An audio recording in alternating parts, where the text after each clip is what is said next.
CHSL Tier 1 model test number 99. Masticate అన్నాడు, దానికి expresses the meaning of the given word అన్నాడు కాబట్టి synonym కావాలి మనకి. మాస్టికేట్ అంటే ఏమిటండి? ఎస్, దేన్నైనా తింటూ ఉండడం, నెమరు వేస్తూ ఉండడం, దట్ ఈస్ కాల్డ్ చ్యూ అంటాం. CHEW chew. బైట్ అంటే తెలుసు మనకి, దేనైనా కొరకడాన్ని బైట్ అంటాం. స్వాలో అంటే తెలుసు మనకి, దట్ ఈస్ కాల్డ్ దేనైనా మింగేయడాన్ని స్వాలో అంటాం. ఇక చోక్ అంటే అర్థం ఏంటి అంటే బ్రీత్. చోక్, మీకు బైక్ కూడా చోక్ వాడతారు. When it is difficult to breathe, శ్వాస పీల్చుకోవడం కష్టంగా ఉన్నప్పుడు చోక్ యూజ్ చేస్తారు. So that here we can take masticate అనే పదానికి అర్థం ఏం తీసుకోవచ్చు అంటే CHEW చ్యూ. నా క్వశ్చన్ నెంబర్ 2. చాలా ఫెరోషియస్ గా ఉన్నాడు, చాలా కోపంగా ఉన్నాడు, యాంగర్ అనే పదం వస్తుంది. దానికి వాడు అడుగుతున్న పదము which is opposite in meaning. ఇక్కడ వైల్డ్ తీసుకోలేము, బ్రూటల్ లేదా క్రూయల్ అనే పదాన్ని తీసుకోలేము. అది స్వీట్ కాదు, దట్ ఈజ్ మైల్డ్. ఫెరోషియస్ గా ఉంది లేదా మైల్డ్ గా ఉంది, డల్ గా ఉంది, that is mild. That opposite word is ferocious. Now question number 3. Yes, elevate చేస్తున్నారు అంటే దాని యొక్క తీవ్రతను తగ్గిస్తున్నారు. సో మేకింగ్ లెస్, దేని యొక్క తీవ్రతనైనా తగ్గించడాన్ని ఎలివేట్ చేస్తున్నారు అంటారు. తీవ్రత తగ్గించుట అనే ఎలివేట్కి పదము ALLEVIATE. చదువుకోండి, ALLEVIATE, ఎలివేట్. ఎలివేట్ చేస్తున్నారంటే దాని యొక్క ఎఫెక్ట్ ని తగ్గిస్తున్నారు, తీవ్రతను తగ్గిస్తున్నారు. Yes, the reason Janet came dressed as Lady Gaga was because she had been told it was a costume party. చూడ్డానికి ఇక్కడ ఎర్రర్ లేనట్టుగా కనిపిస్తోంది, కానీ ఒక సెంటెన్స్ లో ఇది రీజన్ అని చెప్తుంటే దా రీజన్ అని స్టార్ట్ చేసినప్పుడు ఆ చివర బికాజ్ అని అప్లై చేయడం కరెక్ట్ కాదు. So the reason Janet came dressed as Lady Gaga was, because అనే పదం వాడక్కర్లేదు.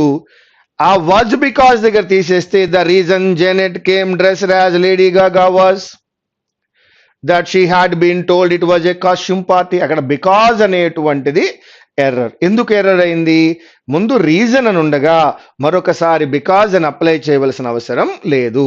కాబట్టి ఎర్రర్ ఎక్కడ కనపడుతోందయ్యా? సెకండ్ పార్ట్ లో కనపడుతోంది, బికాజ్ రూపంలో. నా క్వశ్చన్ నెంబర్ 5.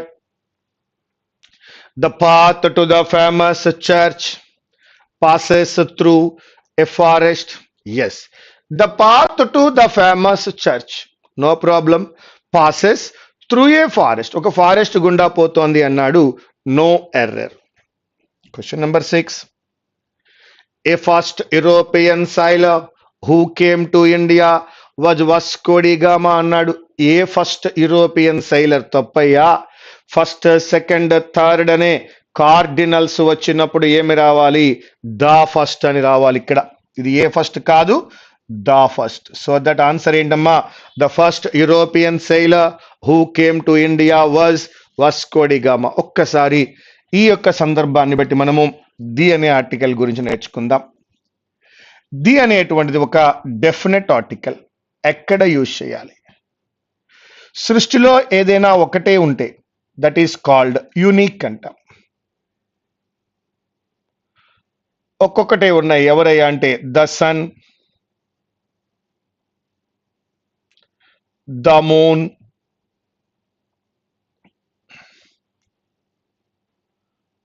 The earth. ఇటువంటి వాటి ముందు ఖచ్చితంగా మనం ది అనే ఆర్టికల్నే అప్లై చేయాలి. యూనిక్ అంటే సృష్టిలో ఒకటే ఉన్నప్పుడు దాని ముందు ది అప్లై చేస్తాం. నా సెకండ్ పాయింట్, ఎస్, క్రియేషన్స్ అంటాను నేను.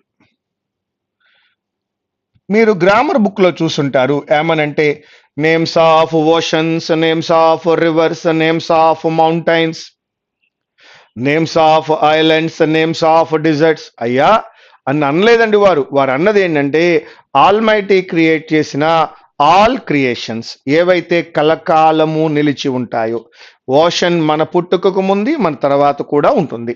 Mountains, deserts, islands, waterfalls, వీటన్నిటికీ ముందు ద అప్లై చేయాలి. దీన్నే మనకి బుక్లో ఏమనిస్తాడు, names of rivers, names of oceans, అవన్నీ అక్కర్లేదండి.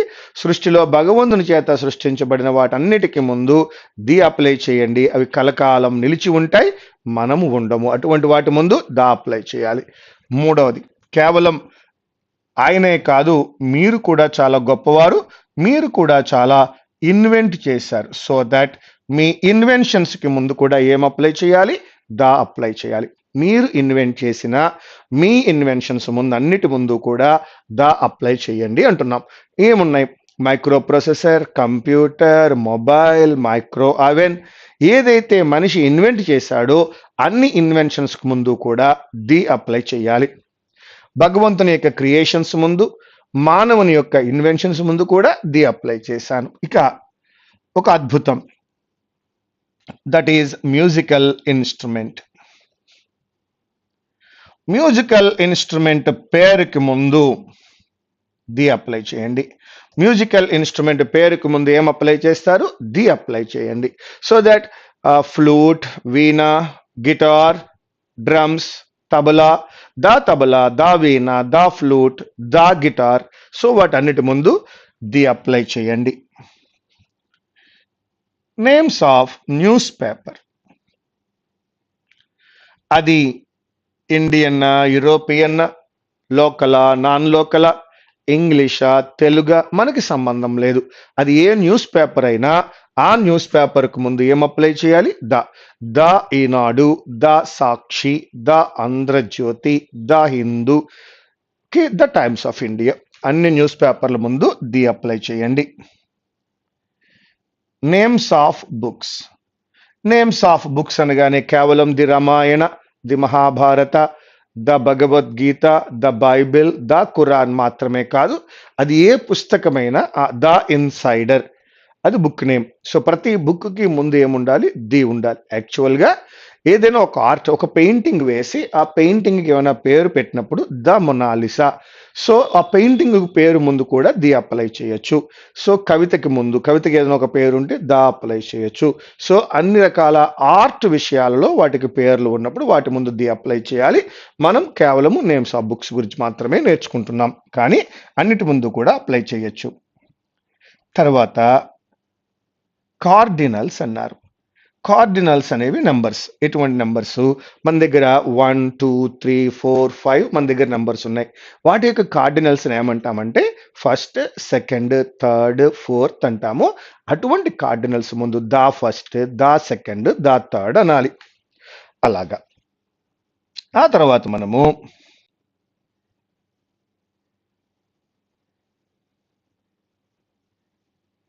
Superlative degree.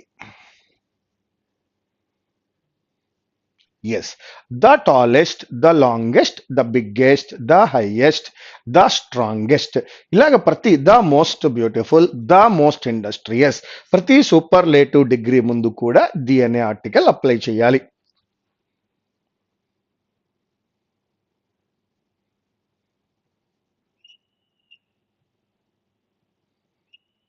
ఎవరినైనా ఎవరితోనైనా పోల్చినట్లయితే మీకు ఒక ఎగ్జాంపుల్ చెప్తాను. Yes, Kalidasa is the Shakespeare. కాళిదాస్ని ఎవరితో పోల్చినాము, షేక్స్పియర్తో పోల్చినాము. అటువంటి షేక్స్పియర్ ముందు ఏం అప్లై చేయాలి, ది అనే ఆర్టికల్ అప్లై చేయాలి. Kalidasa is the Shakespeare, that is called comparison అని అంటాం. సూపర్లేటివ్ డిగ్రీ ముందు, కంపారిజన్ ముందు. ఇక అక్రోనిమ్స్. అక్రోనిమ్ ముందు ది అనే ఆర్టికల్ అప్లై చేయాలి. ఫర్ ఎగ్జాంపుల్ యుఎస్ఏ అన్నాము, that is the USA, the CBI. అయితే అక్రోనిమ్ కనుక వొవెల్ సౌండ్ ఇచ్చినట్లయితే ఎన్ఎల్ఐసి, ఎన్ఎస్బిఐ. ఇది అక్రోనిమ్ వొవెల్ సౌండ్ ఇచ్చినప్పుడు ఎన్ఎల్ఐసి, ఎన్ఎస్బిఐ అంటాం. ఇవి కాకుండా స్పెషల్ కేస్ అని చెప్పుకుంటాం. ఇంతకు ముందే నేను ఒక బాయ్ గురించి మాట్లాడాను. ఆ బాయ్ ఇప్పుడు మన ముందుకు వచ్చిన్నాడు. మనం అంటాం అప్పుడు he is the boy I told you, నేను చెప్పినటువంటి కుర్రవాడు ఇతడే. ఇంతకు ముందే నేను మీకు ఒక పుస్తకం గురించి చెప్పాను, కరెక్ట్గా ఇప్పుడు ఆ బుక్ మీ చేతిలో ఉంది. Yes, this is the book that I told you. The book అన్నామంటే అంతకుముందు ఆ బుక్ గురించి మన ఇద్దరం మాట్లాడుకున్నాం అని అర్థం. సో దట్ ఇవన్నీ కూడా ది అనే ఆర్టికల్కి సంబంధించినవి. మరొకసారి చెప్తున్నాను, ది అనే ఆర్టికల్ ఎక్కడ యూజ్ చేయాలి? యూనిక్, సృష్టిలో ఒకటే ఉండి గొప్పదైనప్పుడు. భగవంతుని యొక్క క్రియేషన్స్, ఇన్వెన్షన్స్, నువ్వు కనుగొన్న అన్ని ఇన్వెన్షన్స్కి, మ్యూజికల్ ఇన్స్ట్రుమెంట్స్కి, newspapers, names of books, cardinals అనే numbers, superlative degree, comparison, acronyms. అక్రోనిమ్స్లో నేర్చుకున్నాం ద యుఎస్ఏ, ద సిబిఐ అనవచ్చు, కానీ ఎన్ఎల్ఐసి, ఎన్ఎస్బిఐ ఇవన్నీ కాకుండా 11th వన్గా చెప్పాను స్పెషల్ కేసెస్. అంతకుముందు మనం మాట్లాడుకున్న ఒక అబ్బాయి, he is the boy, I told you అంటాను. అలాగే దిస్ ఈస్ ద బుక్ అంటాను. సో దట్ ఆ బుక్ గురించి మనం ఆల్రెడీ మాట్లాడుకున్నాం, దీన్ని స్పెషల్ కేసెస్ అంటారు. ఇది ఈ విధంగా 11 రకాలుగా మనము ది అనే ఆర్టికల్ని యూజ్ చేస్తున్నాము. దీని మీదే మనకి కాంపిటేటివ్ ఎగ్జామినేషన్స్లో అడిగినప్పుడు వీటి మీద మాత్రమే మనల్ని క్వశ్చన్ చేయడం జరుగుతుంది. Thank you very much. నా నెక్స్ట్ క్వశ్చన్లోకి వెళ్దాం.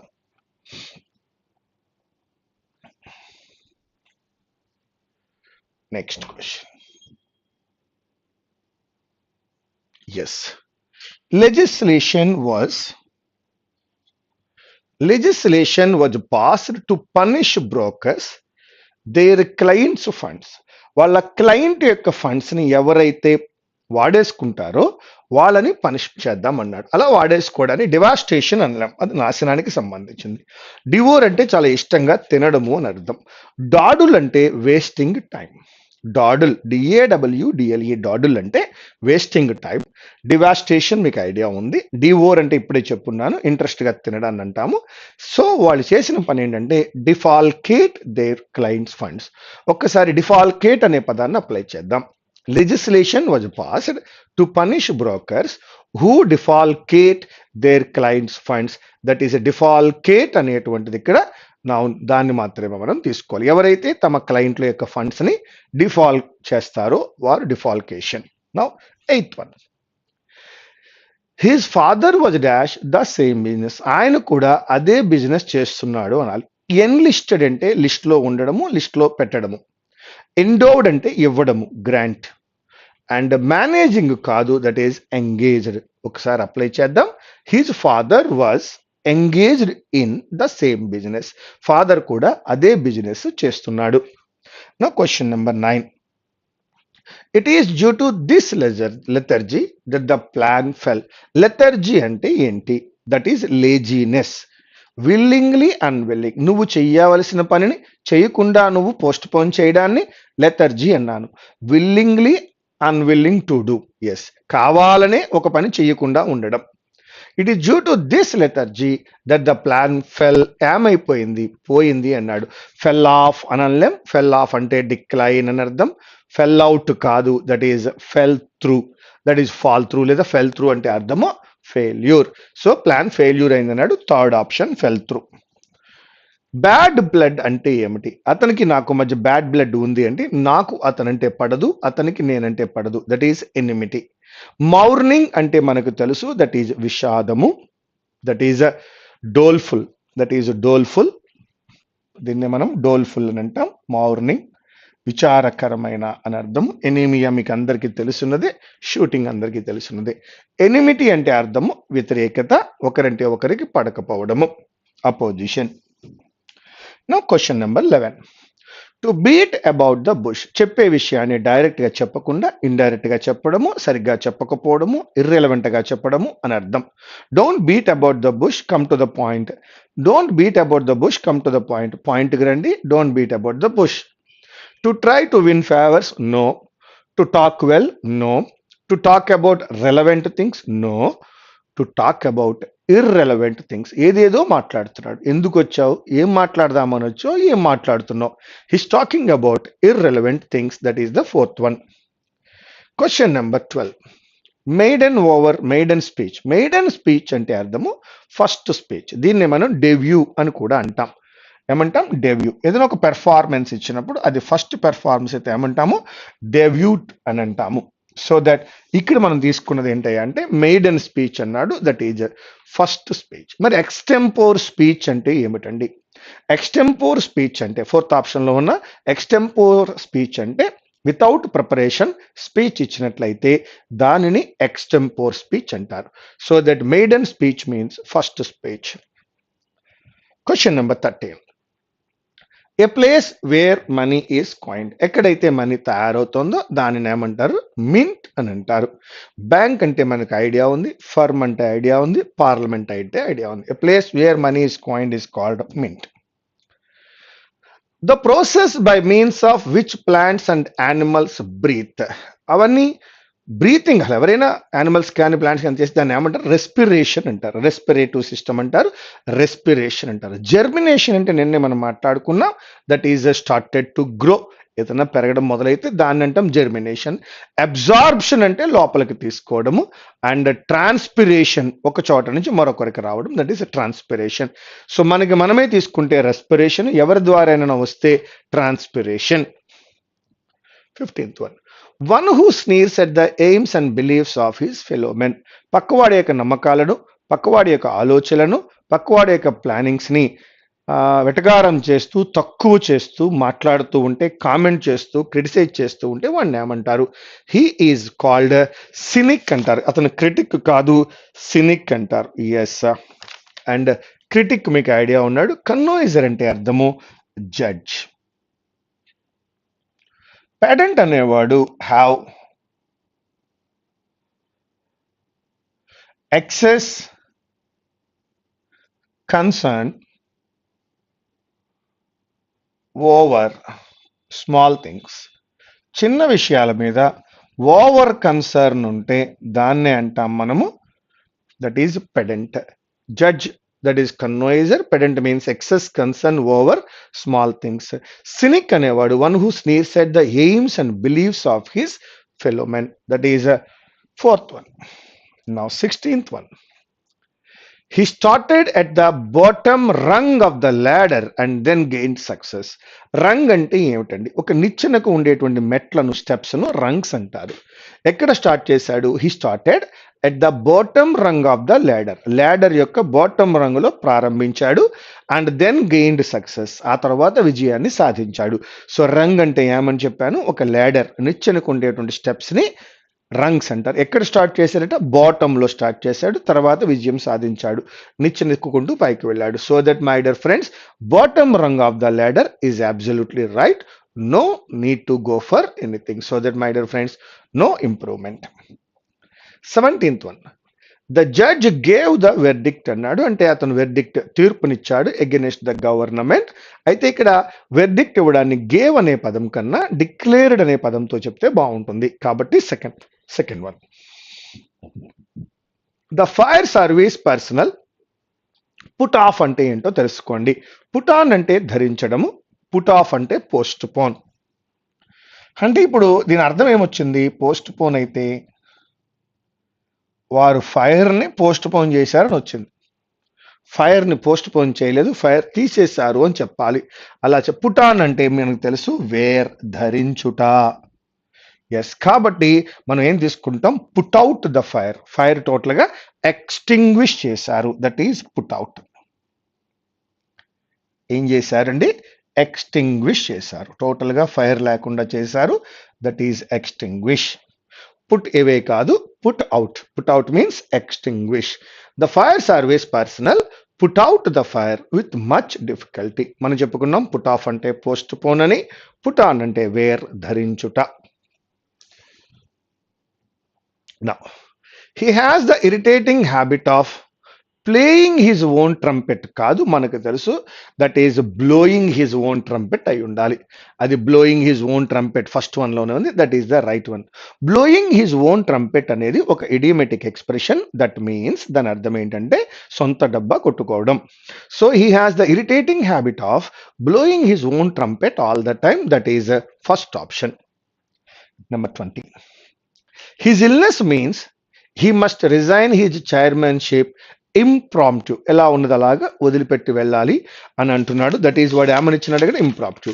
ఇంకేమున్నాయి కింద? ఫాస్ట్ అని వచ్చాడు, yes. Fourth with earliest. Impromptu కూడా బాగానే ఉంది, ఎక్కడ ఎలా ఉన్నది అలా వదిలిపెట్టి వెళ్ళాలి, టైం కూడా లేదు అని అర్థం. కానీ his illness means he must resign his chairmanship immediate గా కాదు, ఫోర్త్ విత్ త్వరలో అతను వదిలిపెట్టి వెళ్ళాలి. That is second one. ఏంటండి రెండిటికి తేడా? ఎక్కడ ఉన్నది అక్కడ వదిలిపెట్టి వెళ్ళిపోతే impromptu, without any preparation. But fourth with త్వరలో అతను వెళ్ళిపోవాల్సి ఉంటుంది. That is second one. There is a growing parallel between India and Europe in terms of language. Language policy and challenges of maintaining a balance between regional languages, minority languages, and the rising demand for English. The EU's language policy promotes multinationalism and the idea that every EU citizen should learn and speak at least two foreign languages in addition to their mother tongue. In practice, the foreign language curriculum in European countries is dominated now by the need to learn English. So, the de facto policy is that children should, in addition to the language of their member state, learn English and the other European language. English has become not only the language of business across Europe, but also the corporate language of many French, German, Dutch, and Spanish enterprises. The trend across Europe is for schools to begin teaching English in class 1, treating it as a basic skill rather than a foreign language. This trend began in NS only after 2000. However, the methods to teach English are diverse. An increasingly popular trend is towards bilingual schools, which teach through more than one language medium. Now, this is a parallel between India and Europe as regards language policy. రెండిటికి parallel equality ఉంది. Now 22. According to the passage, the foreign language policy in the EU aims to foster ఇది ఒక language కాదు, multi languages కావాలి. That is multilingualism case వెళ్తారు. The passage says that the rising demand for English in the EU is because immigrants కాదు, that is a trade and commerce. Now, EU schools regard English as basic skill గా తీసుకుంటాయి. Now, in Europe, the usual pattern is that children should study English late in life. No, children should start learning English from class 1. That is correct. Children may not study English. Ledu. Children ought to study English. Ledu. Children should start learning English from class 1. That is the second option. Question number 1. ఇక్కడ masticate అంటే chew అని నేర్చుకున్నాం. And ferocious కి opposite mild అని, alleviate and the reason అని వచ్చినప్పుడు because అనేది apply చేయకూడదు. And yes, no error. After that a first కాదు, ద ఫస్ట్. ఇక్కడ ది అనే ఆర్టికల్ నేర్చుకున్నారు. Legislation was passed to punish brokers who defalcate చేయడము, డాడుల్ అంటే వేస్టింగ్ టైమ్ అని నేర్చుకున్నారు. His father was engaged in the same business. It is due to this lethargy that the plan fell through. And bad blood అంటే వ్యతిరేకత, enmity అని. To beat about the bush అంటే talk about irrelevant things అని. Maiden speech అంటే first speech అని. అలాగే a place where money is coined is called mint అండి. The process by means that is respiration అని నేర్చుకున్నాం. One who sneers the aims and beliefs of his fellow men is called cynic అని. And he started at the bottom rung of the ladder, no problem అండి. ఇక్కడ gave the verdict కాదు, declared the verdict అండి. And put off కాదు, అది put out. ఆ తర్వాత playing his own trumpet కాదు, that is blowing his own trumpet అని. అండ్ ఫైనల్లీ ఇంప్రాంప్టు, ఏది ఎలా ఉంటే అలా వదిలిపెట్టి వెళ్ళిపోమన్నాము, లేదా దట్ ఈజ్ ఫోర్త్ విత్ అని నేర్చుకున్నాం. This is question paper number 99 SSC CHSL Tier 1. Thank you very much.